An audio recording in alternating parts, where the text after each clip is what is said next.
औज़ुबिल्लाहि मिनश्शैतानिर्रजीम बिस्मिल्लाहिर्रहमानिर्रहीम। Dear students, हमारा आज का टॉपिक है relative atomic mass. Dear students, दुनिया में कोई भी चीज़ ऐसा नहीं है सिवाय अल्लाह के ज़ात के जो परफेक्ट हो, एब्सोल्यूट हो। हर चीज़ हम किसी न किसी चीज़ के साथ कंपेयर करते हैं, मुआवजा करते हैं, किसी के रिलेटिव लेते हैं।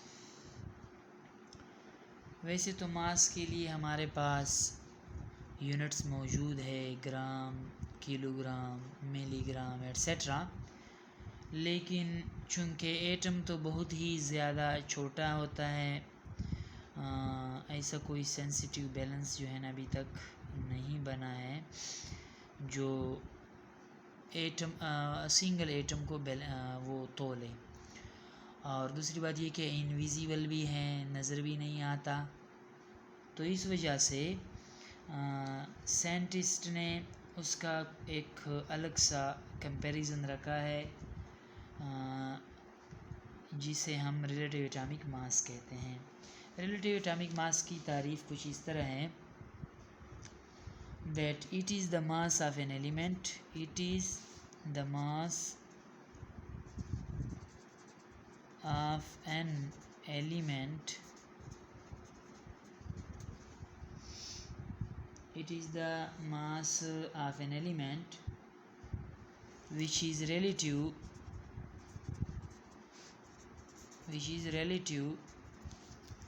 to the mass of 1/12th mass of carbon-12. It is in a relative atomic mass is the mass of an element which is relative to mass of 1/12th of carbon-12 of mass of carbon-12. Dear students, देखें, carbon 12 का 12वां हिस्सा अगर हम ले लें और उस हिस्से के साथ हम दूसरे एटम के मास को कंपेयर कर लें कि कितने गुना कार्बन 12 के 12वें हिस्से से बड़ा है, तो उसे हम क्या कहते हैं? रिलेटिव एटॉमिक मास। अब उसको रिलेटिव हम क्यों कहते हैं? डियर स्टूडेंट्स, उस रिलेटिव कहने का मकसद ये है कि ये एब्सोल्यूट नहीं है, हमने उसे किसी और चीज़ के साथ कंपेयर किया है और कार्बन 12 को या कार्बन 12 के 12th पार्ट को हमने क्या लिया है? स्टैंडर्ड लिया है। तो डियर स्टूडेंट्स, हम इसकी तारीफ़ कुछ इन अल्फाज में भी कर सकते हैं। देखें, the relative atomic mass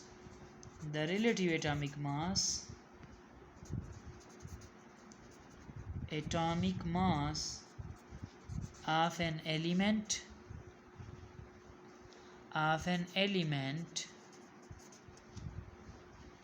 is the mass of an atom of an element, any element के atom which is relative to the mass of 1/12th the mass of carbon-12.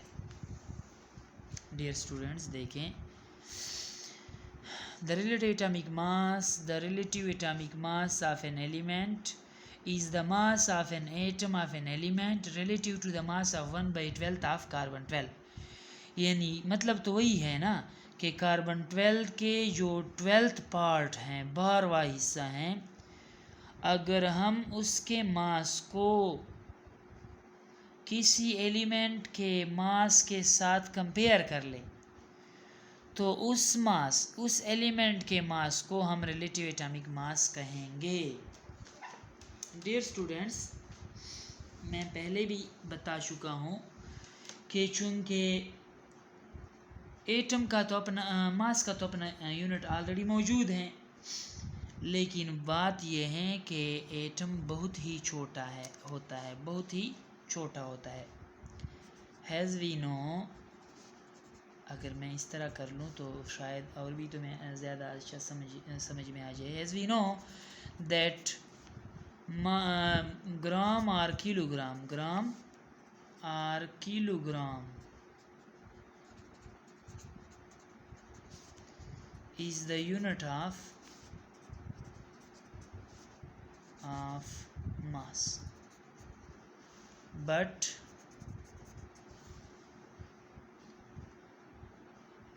we also know that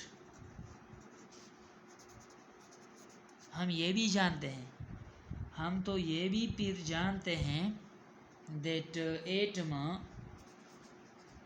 is extremely small, not only small but extremely small, which cannot be seen by which are invisible, जो कि दिखाई भी नहीं देता है, इतना छोटा है कि ये नज़र में भी नहीं आता। So it cannot be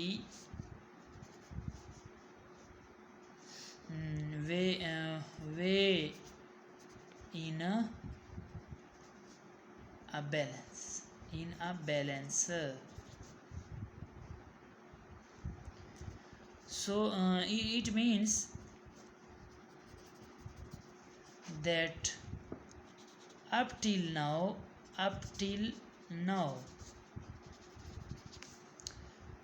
such a sensitive balance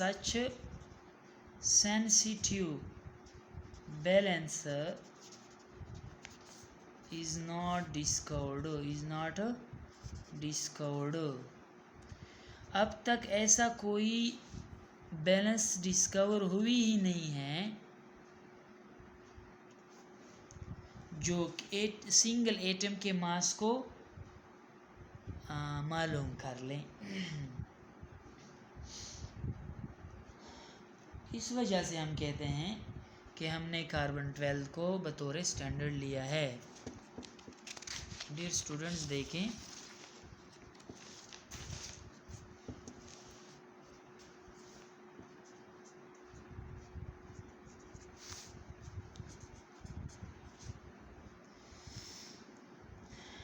carbon 12 is taken as a standard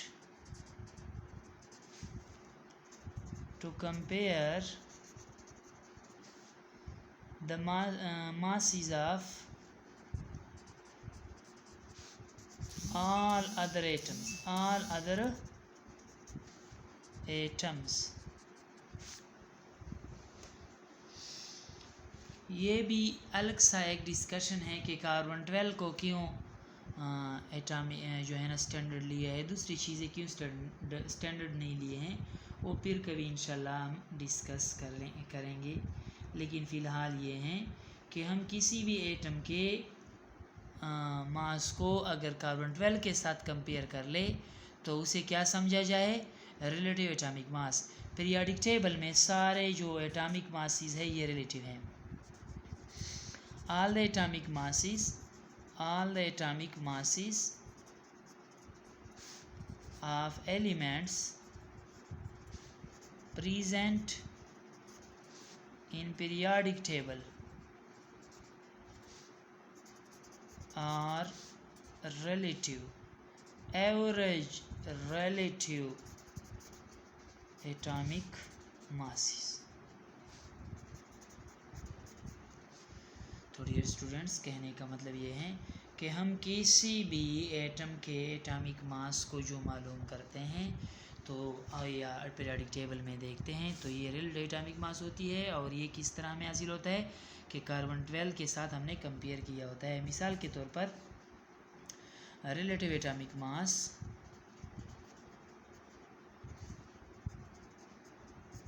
of oxygen is equal to 16 point something है ग्राम